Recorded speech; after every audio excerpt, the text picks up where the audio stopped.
But I do now want to talk about the Taylor Swift ticket debacle that happened recently. Fans had a really tough time getting tickets to her new Eras stadium tour.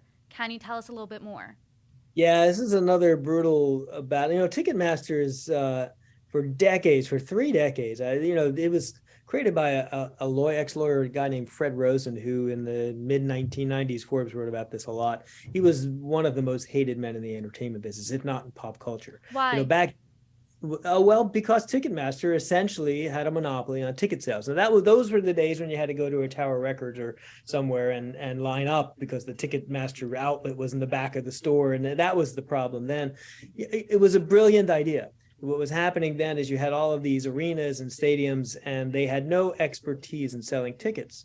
So the idea was, we'll create an infrastructure, we'll create the software, and we'll sell it to the arena. So it really was solving a major problem. And every arena, just about every state, everyone who had to sell tickets to the public said, we don't want to build this software ourselves, we're going to go to Ticketmaster. Well, they created a monopoly. And then came the $13 ticket fees and the Pearl Jam fiasco. Remember, Pearl Jam went after them in the early 2000s. They have been a hated gatekeeper for live events since it was created 30 years ago.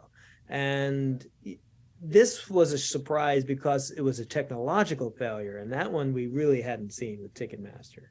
Yeah, the Swifties really came out full force in their outrage over this whole fiasco. But Ticketmaster responded and they said that the demand was, quote, historically unprecedented.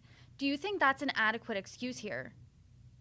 I don't. Look, Taylor Swift, you don't really get a bigger name in music right now. She hasn't been on the road for 4 years, going on five. And the last time she did hit the road, I think it was 3 million people that showed up to see her. She's re-recorded her old albums. All of them were massive hits. Then she puts out a new album, a massive hit. 10 of the top. Like, if you couldn't see this coming, you're living under the biggest rock in Hollywood. Like, it's you knew this was going to break the internet. And they've got it's Live Nation. They've got the resources to beef up the bandwidth they need to support this kind of thing.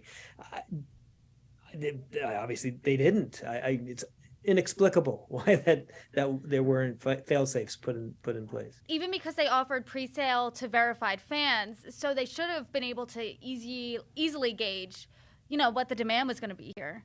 You would have thought they had data to suggest, just, wow, okay, we thought we would sell 150,000 of these in the first 10 minutes, we just sold 600.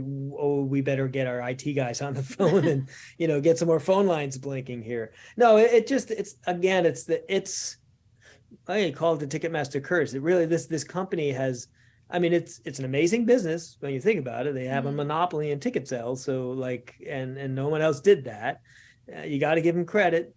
But the way they handle these things is just, it's a tragedy from era to era. It's like, it started in the days of Guns N' Roses, and now we're in the era of Taylor Swift, and they're still hated by everybody. It's just amazing. Do you think the blame here solely lies on Ticketmaster? I can't see where you would put any other blame, to be honest. Yeah, and Taylor Swift did kind of give us this nugget in her response, and she said she hoped to, quote, provide more opportunities to those who couldn't get tickets, quote, for us to get together and sing these songs. So how likely do you think it is that she's going to add some more shows?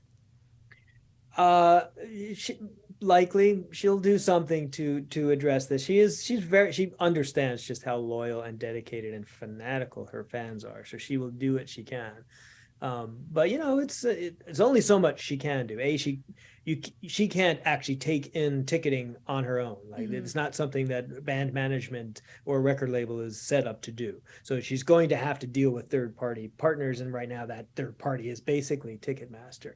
And it's also exhausting to be on the road and playing to 60,000, 50,000, 30,000 people every night wherever you're playing. You can't just extend that and I'll add 3 more months to the tour. It's a major toll on any artist. There'll be a remedy. I know that Taylor Swift will do something to soothe her fans. Exactly what that is remains to be seen.